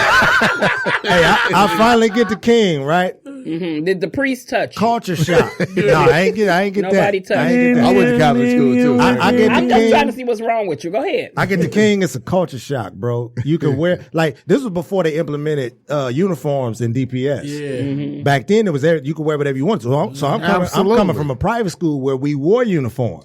I Me wore too. uniforms I was the kindergarten same through the way. I was 8th the same grade. way. I get the king. Everybody's sweet as hell. And guess what? My old man would like. I only had about 3 pair of jeans, a few pair of shirts. So my old man, A few like pair of shirts. a few shirts or whatever. My bad. I ain't never. My old man was the type of cat that's just like, oh, well, you wore that one Monday, wear it again on Wednesday. Or this. My I'm father. like, oh, man, you I can't went be through serious. That. No, I went through You that. can't too, be man. serious. They know. And you went know, through back that. when we was in school, they keep a mental note. Hell yeah. Like they'd count your clothes. Yeah. That summer, I got a summer job after my 9th grade year. When I tell you every quarter, literally, went to all gear. It's the King's way. That's when. that's when. Y'all remember King's And way? that's come on now. Yeah. Now we I'm was from all in 6 high Mile Ferguson. We was all Yeah, in high I'm school. talking Us about four man, oh, was man. in there at the same time. That's when boy, you, boy, Use damage, cross colors. Man, oh man. every Man, oh, man. I could not walk in man, oh man. every dime. Yeah, And My body stopped at the man on man door. It wasn't even allowed to go in. Why and is if that? you got some guests at that time, Oh, nigga. because we was use cross color damage, but if you got some guests, What about the guest overalls, though? nigga? I couldn't have those. I had some guests, and the symbol was upside down. And this girl. So what pointed was it those? out. Guess what no, it they is? was real. Oh, They was okay. real. We bought them like Nigga, you had some Corniche. Corniche. No, they was real. Hold on, I had some Corniche overalls. I did rock them. I'm not gonna lie to y'all. I stitched guests on a pair of pants. Hey, hey, I stole the tag. hey, I stitched no, it. hey, that nigga had some sass on. So he had some With the captain side. On the real deal. With the My yo. man Al, Remember who the owns- sass on. You know, Al owns Club Mandy's. Yeah. Tell you something. His wife. Now, when I was a freshman in high school, I went to school with his wife, Andrea Foreman. Had the baddest body probably in Detroit. She had these jeans, they call it Foxy Lady jeans, where the zipper started in all the way back in the back and went all the way around to the front. My auntie used to wear And her body was so crazy that the principal and the other faculty made her stop wearing them jeans at school. Her body was that out cold. Them was the jeans for the ass. I remember them. My Now, auntie used here's to wear It was what's the first funny. apple bottoms. Here's what's funny. The bitch that stabbed me had a badass body too. Really? But she used to take all her pants in the corners and she made every pair of jeans she had tight Straight. legs. Because she had this big ass. You know what I'm saying? What, is she still living? Was she like Toya though? Let me say. Y'all still friends? Yeah, she Y'all was. still friends? Toya got a big ass. Are y'all cool now? Let me tell you something. I haven't seen this young lady in years, but I'm going to tell you what happened. When I got ready to graduate from Northwestern, of course, me and Kool-Aid was horrible. It took us forever to graduate. So I was graduating out of summer school. We were in the line. She had a summer job registering us. I had a friend named Becky, Lanice Thomas, and she looked, I said, that's the bitch that stabbed me in the 8th grade. Mm-hmm. We needed to take the class to graduate out of summer school. Wow. Lanice said, when I get up there, I'm going to just bust that bitch in her face and you stump that bitch. And I said, when you get up there, hand that bitch your registration card and we get the fuck out of school. I wasn't about to do a whole nother motherfucking year for 2 credits. Were y'all cool with Nah, ain't no cool, but I forgive quick. But did she go to jail for that? Juvenile or something? She went to juvenile, but they was after me harder when they found my sword. They was trying to kick me out of all Detroit public schools. Oh yeah, that's that. Because they said I had the weapon I had. The way Did she try to flip it on you like the bitch had? It was an assault weapon. Did she try to flip it on you like no, she had the didn't sword? even know. She didn't even know I had it. She didn't even know she almost died that day. Shanie, you got any John Witherspoon moments? Y'all slept with John Witherspoon. I'm about to say You dumb as shit. Bang, bang, bang. and that's where he got that from. That's where he got that from. That's where he got it from. At the end of the month. He got bang bang from Johnny D. He got bang bang gonorrhea from Johnny D. He owned a house in Spain. You know, he owned a house in Spain. I just read he was a Europe art junkie. Yeah, he owned a house in Spain. Man, John Witherspoon was a great dude, dog. I met him at Coco's House of Comedy. Yes. And actually ran into him a couple other times. And every time he was just so nice. And I was like, damn, he from Detroit. Like, he one of us, you know. He was very approachable. He was real. He was, because we got a lot of comedians now that just be all, like, you know, they don't want to be really touched. What the fuck does that? Money? I won't even say it's money. In my personal opinion, Oh, here come the real conversation. oh shit. I think that's a moment they could not wait for. I think when Fuck it, somebody give me something to drink. I'm about to go there. When dudes be like, you didn't get here. I was your friend when I was that, but you didn't get here. Hey, how you make a drink? So we ain't really on that friend thing no more. You didn't get here. Yeah. Give me some You both had a ice. chance to Goddamn, get to really? get here. You didn't. I didn't want to touch your ice. That's what it comes down to. I do believe. Gotcha. Yeah. I just wonder how the fuck do you go there? So you think it's the money? No, Well, I I'm saying think it's like you didn't get here. Like you didn't get. I got here. You didn't get. We were friends then, and you didn't get here when I got here, and we ain't really friends no more. Here, Shanie. People you know. I think people you let, caught cabs with. I you caught want me to make you a cabs with drink? Martin Lawrence to do shows back in Atlanta back in the day before the Def Jam and all that shit. Friends, I caught cabs. I see him now as love, but ain't like I didn't get there. Yeah, because you ain't got his money. I ain't got his money. You Yeah. didn't get here. is Mark funny? Mike Epps the Or am same I way. taking that Really. wrong? I love Mike Epps. Well, I don't like did the you way. say is Martin funny? Like I don't know, Mark. I never even Martin seen was Mark. one of the baddest dudes at Motherfuckers that on the time. planet. I haven't seen At that Mike time. Epps You lately. said Martin Lawrence? Yeah. I've never seen Martin Lawrence in person. Tell you something. I I walked wear up on shit Eddie out. Murphy, and he was the Did coolest you the tell me he other beat side of somebody the up, pillow. Mike? Let me You tell seen you him beat something. somebody Eddie up? ain't never. Eddie, Martin Lawrence. I saw Martin throw a football and hit a guy dead flesh in the face in front of the comedy store. I did. And the guy didn't do nothing. Let me Martin tell can you box. something. I did the box. running. He I took his see glove, his baseball, a football like this. Where my man is, where my man Melvin is, hit the guy in the face. What's trying to do? Blow. so And all the the guy fights he didn't lost say to Dragonfly nothing. Jones Shit was just got fake. real. The guy didn't say nothing. I did the run and tell that tour with Martin, and that motherfucker didn't let us. He would not allow them to open the curtain for us to perform in front of his sign and said, "Run and tell that." Okay. We had literally about this much stage to perform on. I think that made sense though. No, I don't. Am I wrong? Yeah. You don't want to ruin a prop? I see. It was a big motherfucking stage though, and you got this big old thing. It was nothing we was doing because we weren't filming. You know what I'm saying? Right. Whoever his camera crew is, all they had to do was film him. He still could have shared that stage with us. You know what I'm saying? Right. But it would have took the element of surprise away from his performance and what he was trying to do. Yeah. I think at the end of the day, you somebody gotta be a sacrificial lamb for the good of the good. The good of the good is him taping his TV show. Well, I ain't nobody motherfucking sacrificial.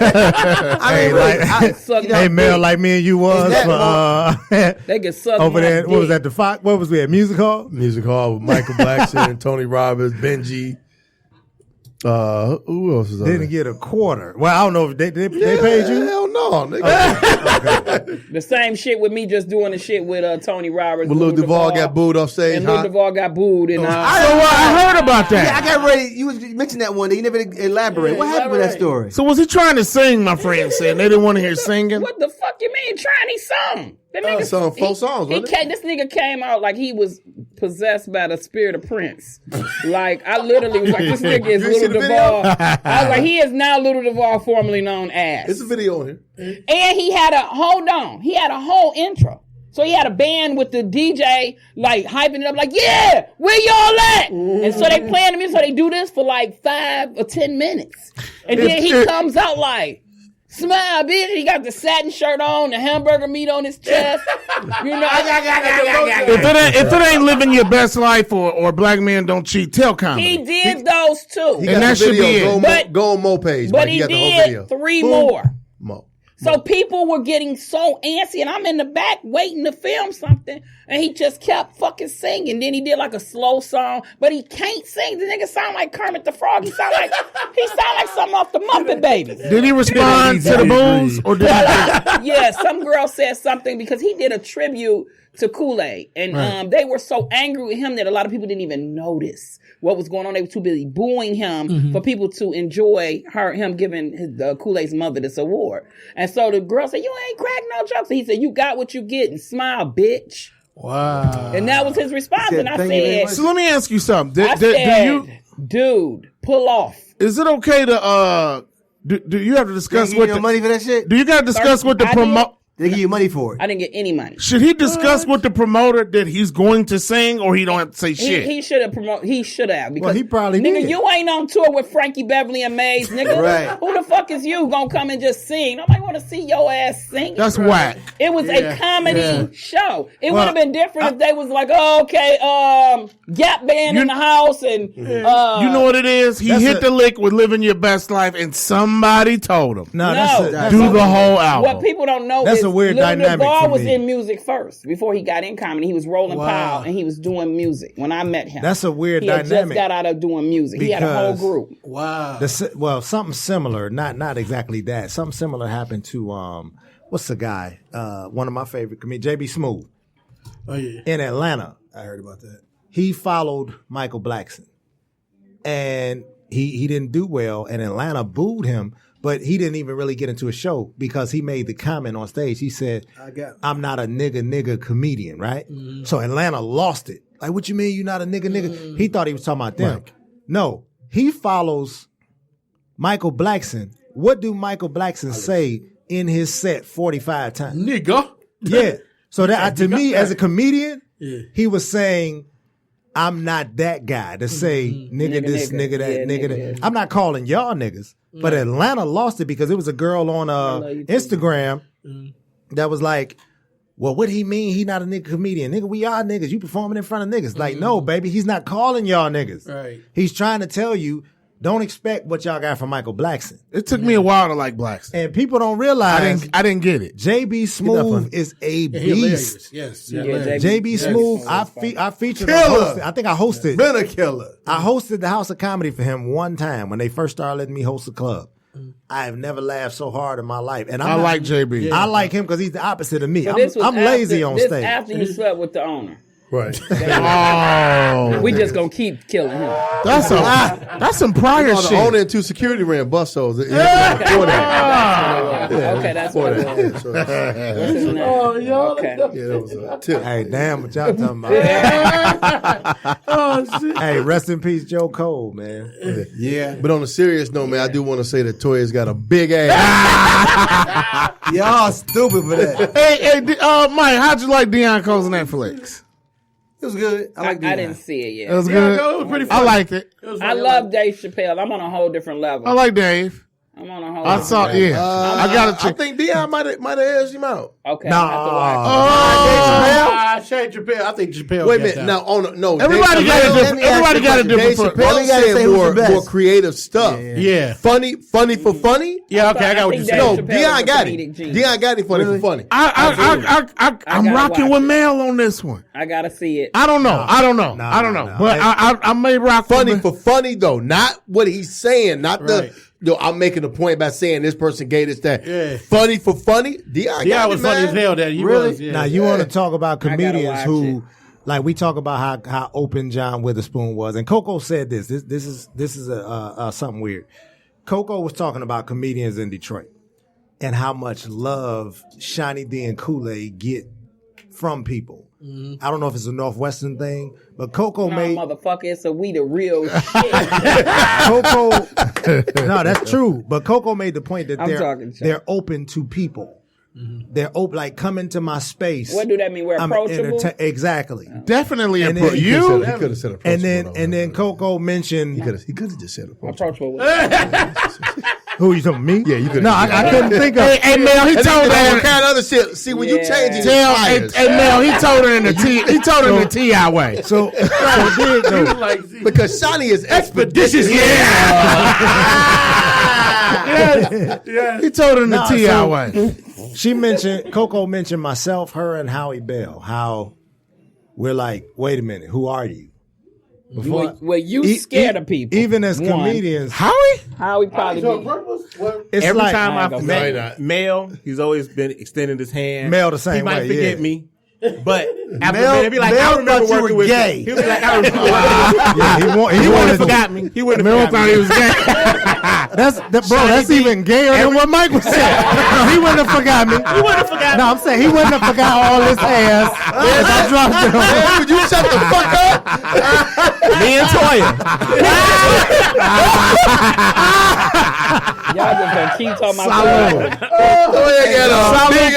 Salute. Salute for the kamikaze. Shanie did see me a couple times, and every time she see me, she got a word or some encouragement or something. Yeah. I met Martez like 5 different times. Every time he'd be like, "Who are you? Are you a comedian?" No, bro, I'm sorry. And that's I promise no, I'm but that's what sorry. I'm saying. Like Don't some be people, sorry, nigga. Be you. but that's you. You know what I'm saying? But that's cool. It's really not That's a who you bad are. thing. No, it's not. Because it wasn't mean. Like each time I'ma you tell told me you. go to Baker's. You was like, come to Baker's. I'll be at Baker's tomorrow night. And I went to Baker's. You wasn't there. Me being You spent that being nigga. approachable was a Hey, problem. nigga, you spent that nigga. No, I ain't. Martini was there. Martini let me get on. But yeah. No, personally, I'm gonna speak for me. I got trust issues, so it's like, but in the context of what I was saying about Man, I hate Coco they saying, molested you in that school. Because ever since, like, you still struggling. And you gotta work on that, man. You gotta the point I was getting at though.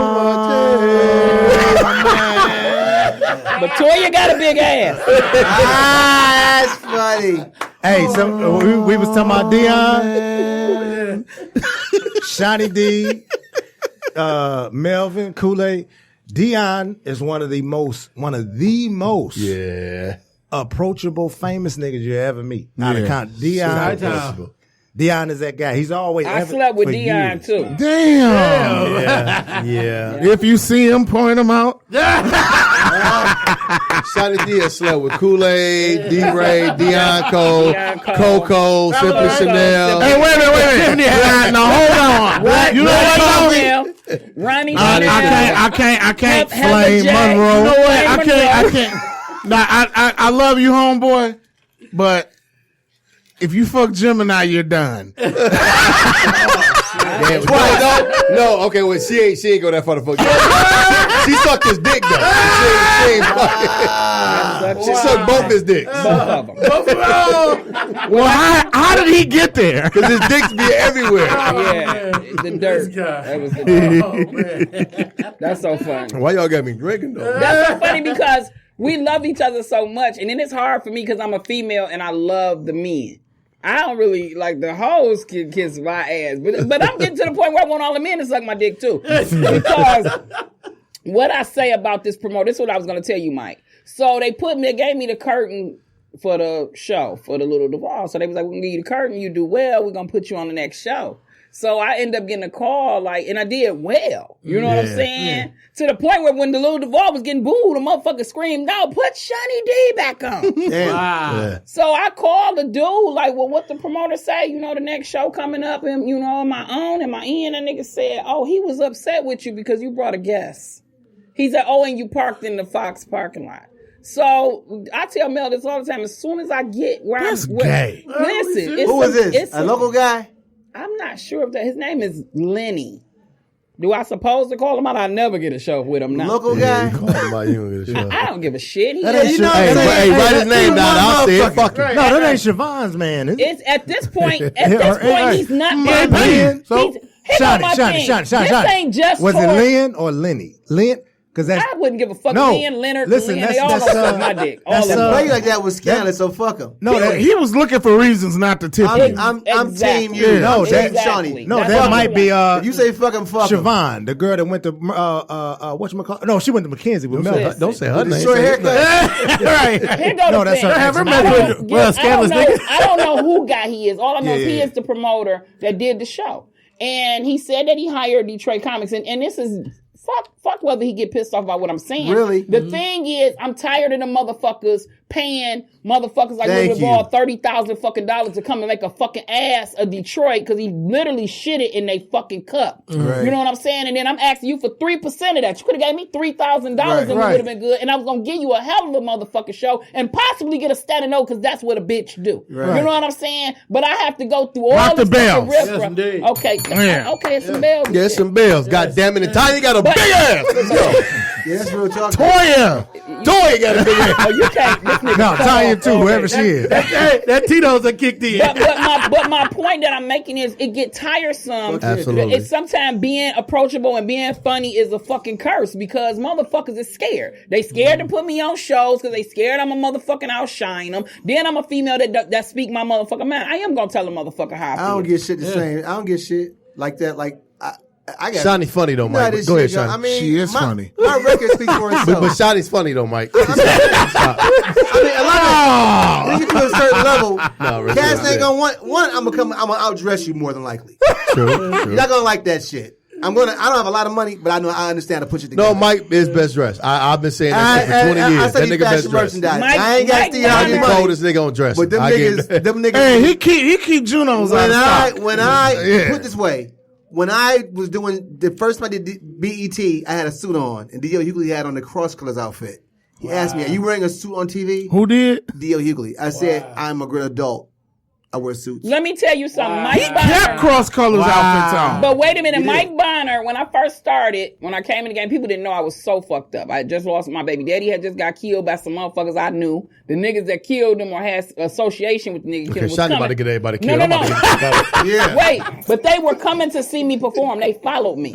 You know what I'm saying? Because this was my hood. This was my hood family. And they really didn't have nothing to do. So deep they when didn't you have first nothing to started. do with this dude killing him. They just was connected to him because he was their family too, you know? So that was hard for me because I'm trying to get away from these motherfuckers. I want to get away from this whole fucking life now. You know what I'm But saying? they came to support you when you first But started. I came in that bitch and I would be fresh than a motherfucker. So one time Mike and them got me a show. We did New Edition in Houston, was it? Phoenix. Wherever we No, Phoenix. Wherever we were at, we were at a big theater. Well, that's two Mexican towns. Wait, hold on. I fucked around for the first time because I was always sharp when I rapped with Proof in them. I would stay sharp than a motherfucker. So this one particular time I decided I'm going to wear some motherfucking Guess shorts. Do you remember this shit? I had on some fresh ass gym shoes. This nigga Mike checked the shit out of me. He told me, don't you ever let your audience look better than you. That's just what he said. Wow. He checked it. That And was my the first dad time I told had me that. ever. That's the first time I ever decided to dress down because I always dressed up. That was me. I always dressed. I always showed that I loved clothes. I loved badass boots. That was me. My dad told me when I first started doing comedy. He said, To stop "Two wearing things." booty shorts and wear suits. My dad said, always outdress your audience and don't be nobody's little bitch. That going to get my coat So shit. you do always outdress your audience. So we leave it at that. This is true shit. Don't be going to get nobody's coat. All that sucker shit. Let them be their own sucker. Yeah. At the warehouse, me and Bernie Mac on the same show. Bernie Mac. I'm opening up for Bernie Mac. Warehouse downtown? After the show was over. After the show was over, Did Bernie not Mac look at know me and that. go, we standing around these chicks. About same number of us right now. He's be like, hey, Mike, go back in the back and get my jacket for me. What?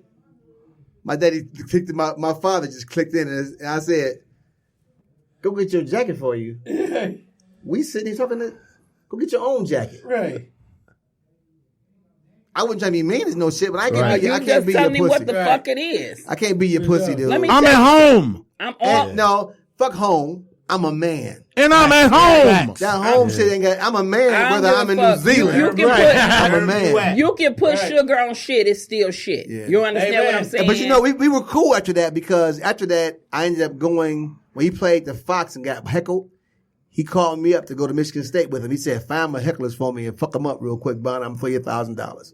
True shit. And I found the hecklers and fucked them up. That's When Bernie first got hot, that was my dude. That was my. I was with him when he got booked to do Def Comedy Jam. And you know, that's great to hear stories like that, like Bernie Mac got heckled. You know what I'm saying? I like to hear stuff like that because It does help you in a it negative, helped positive me way. because I get so angry with the fact that I really keep getting motherfuckers that just keep playing me like I'm a little peon ass comic. You know what I'm saying? What is your worst bomb? I've never bombed. I'm sorry. Let me think. That's like a nigga saying he never went limp. Never bombed. Shit, my worst bomb was opening up for Cat Williams on an 11 city tour. Got to Never, South Carolina. You I put never the- bombed? I put the wrong outfit on and my self-esteem up. I did. I heard No, a fuck Boo that. Let me Concerto. think. No, I ain't never really seen it. Think it through. Think it through. I've South seen you not Carolina. do You good. never bombed? Never bombed. Did y'all hear him say a boo concerto? A Boo Concerto. I put on some bullshit in South Carolina. We did 11 cities. His first Never- tour. I I was never living in bombed. LA. I was living in LA. We did all these big ass theaters around the country. South Carolina, I heard this shit. I came on stage with this outfit on. I could hear this boo. Boo, boo, boo, boo, boo. And close the counters. Boo, boo, boo, boo, boo. I have never been booed ever. Oh, boo. I've never been booed. I ain't never been booed, but I've been up there and didn't get no laughs. That ain't I don't what- know which that ain't one I what you want. asked. But You see, I asked. got always, That ain't I got what you stood asked. them bitches up Now- too. I bombed like a Now- motherfucker. I ain't never been booed. I've never been I booed, booed. and I didn't really bomb, but I did a terrible audition for Def Jam. And Kool-Aid called and checked me because I said I bombed. And he called, he said, Shanie, what exactly do you consider a bomb? I said, no, nigga, this shit was the worst.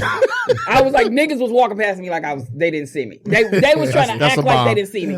That was a bomb. So I did bomb doing a Def Jam audition. Oh, and I'll tell you something. When I bombed that for Def Jam, I'll tell you something. Bob had knew me, blah, blah, and I did the audition in Detroit. They ain't picked me. They picked Tony Brown and Tommy Chun. So Bob said, come do Peppermint Lounge in Newark. The Mint was a motherfucker. Tasha Smith was doing comedy. She wasn't doing acting then. I heard about the man. It was her and some more on stage before I went up. They ain't lead nothing. It was over. Tasha was so raw on stage, and some more came up raw, and I ain't a raw dude. I ain't really mind. I'm a happy, funny. My best jokes is physicality and making faces. And the gay jokes. I like that. I Is it he can relate to most of the gay about jokes. Mel often. Like, let Without me see saying any names. Let me see your balls. Without saying any names, is it any, and I know people are people, is there any comics that y'all know mutually that y'all don't get along? Let me think, because I'll say some names. I don't give a fuck. I don't like Like y'all, you and another cat, You talking y'all about big names or Nah, anybody? it don't matter. Don't matter. Y'all just know y'all. I don't like none of these hoes. I ain't saying no names, but it's a couple of people. One in particular. I mean, when I see him, we got an issue we got to deal with. Oh, he talking about Bill Hill. Damn, he called him out. Damn, I don't really He fuck with called him Bubba out. Lamb because he got a fucked up attitude. I ain't He saying. got a Who, Bubba? Yeah, I ain't saying no God names. damn. Bubba be testing jokes when everybody sleep. That's a mistaken character flaw. I think at the end of the day, Bobo Lamb, we had a fight. Bobo Lamb has a mistaken character flaw. Who won? Bobo Lamb, I'm an athlete. Bobo Lamb, and I can get down. Bobo Lamb is one of the funniest niggas in the country, though. But he has a mistaken. He could be. He has a character flaw. It ain't nothing. He don't mean if no he get harm past by his it. character flaw. He don't mean no harm by it. And I can say this. I can see into his soul. He don't mean it, but he has a character problem. It's something that happened maybe in his life someplace. He don't mean to do shit to make you feel uncomfortable or make you not like him. He don't mean it. He wants you to like him. He desperately. But something about him, he just can't make it happen for some reason. It's so unfortunate. He's really talented. He's a good person. He's talented as hell. He's a talented dude. I want that, but his attitude to me is I don't fuck with it. His spiritual energy is off for me. Yeah, I'm just being I try 100 to about avoid it. him as well. I'm into spiritual energy, and he pulls me the fuck to a different corner, and I love him. I got to bounce. I love him, and I pray for him. How you gonna bounce? Who the fuck cash app you? What you cash app? I wanted the shirt, but what? How much is this? 30. You got to show it, Shanie. Ladies and gentlemen, Mike Bonner has a clothing line right now called They sell everywhere. That's a What Up, Dog? What up, though? Yes, indeed. I wanted the That shirt, was but I'm going to smart. take the hoodie. That's smart. I got t-shirts too. Want a t-shirt? You didn't That's get what I wanted, the You shirt, didn't. but You I'll didn't take give the- me one to. I'll take the hoodie. Give me one. I can't give right now. If you can always purchase these down Somebody- Here we go with the bullshit. I'm about the bullshit. I'm buying the I wanted to wear it out of town this weekend. Menjo's got him. I'm going to a hot time. Menjo's have them in the Got a case. shirt, double it. 2 for $69. If you buy 2 What Up those shirts, you get a What Up dick. It's a What Up Ladies dick and shirt. gentlemen, this was fun. This was fun. Somebody Mike meant- Bonner, any shout outs? Somebody. We heading out of here. Oh my God! Not really. Somebody sent me Hey, but this watch, pray this more is, shirt. I'm gonna say this. Everybody You hear me? Somebody sent me Watching these my Pray More late night shirts. TV talk show. We've They been sent doing me pilots. 910. Really amazing. 910. You still on We'll 910? be doing that too. But this talk show thing I'm doing, I was blessed to have somebody share my. Am I invited? Of course you are. Not to It's be on the really show. going good. We've done 3 episodes so far. The last one was really like some Jimmy Fallon, Jimmy Kimmel shit. We got new location. That's That really, camouflage really What Up Though hat is dope as fuck. Yeah, sweet, ain't it? I mean, you want to buy one? Okay. I think everything's selling. One at a time. One at a time. Somebody gave me this shirt. Hold on, let me let John Witherspoon rest in peace. Yeah. Mike Bonner, thank you for coming. Thanks you, for the man. shout out. DJ Freeze, any shout outs? Oh man, shout out to y'all. Thanks for y'all for coming. Thanks we Mike. wrapping it up. Thanks Mike Bonner for finally coming after 3 times selling us out. and Cashing shit like a in that $2 rain check. Cashing in that rain But check. thank y'all for coming out. And what's so funny is BD I remember- Winans for Halloween. Right. I remember when Martez cracked on me at motherfucking Coco's House of Comedy. I keep looking at him like that's where it hit me from. What did he call you? I can't remember, but I was like, hey, he went off. I look like that's where it was. He went off. It was Courtney, funny, though. thanks for coming, man. 3 to 4 years in the game. Hey, now if Martez don't know your name after the day, I'm gonna run into him again. Be like, ain't you a comedian? He is having some issues. Okay. No, real talk. I have memory problems. Real talk. But tomorrow night I'm from at licking all that Make 'em ass. Laugh by hosted by Frank Gutierrez. Yeah, So ain't no y'all out disease. there in Novi. oh yeah, you rocking Nova tomorrow? Yeah. Tell before with them anal beads. Martez, where you at tomorrow? Yeah, what? What? Make 'em laugh. Frank Are you Gutierrez prefer- show good at boy. Oh, Lucky good boy, Strikes okay. out in No Novi. shows at Menjo's anytime soon? No shows at Menjo's. I've been put out of Menjo's too many times. No, actually, Mike Bonner got the contract for the year. Shanie D, the legend. And Shanie D. I am doing a fundraiser. can you see her? Yeah, you can see me. I'm doing a fundraiser for Detroit Magic Kids. That's Friday, but I don't know where the fuck it's at. What's magic about the That's why I ain't kids? mention myself. I don't know. I don't know. They trying to raise money for the children that need stuff. I'm just helping. Okay. For sure. But I'll be at Big Tommy's in Novi Saturday. I'll be there. Is that what you was telling me, Courtney? No. Oh, my bad. I'm not that big yet. I'm working on it. Okay. I'm working on it. Working on it. All you gotta do is come on over.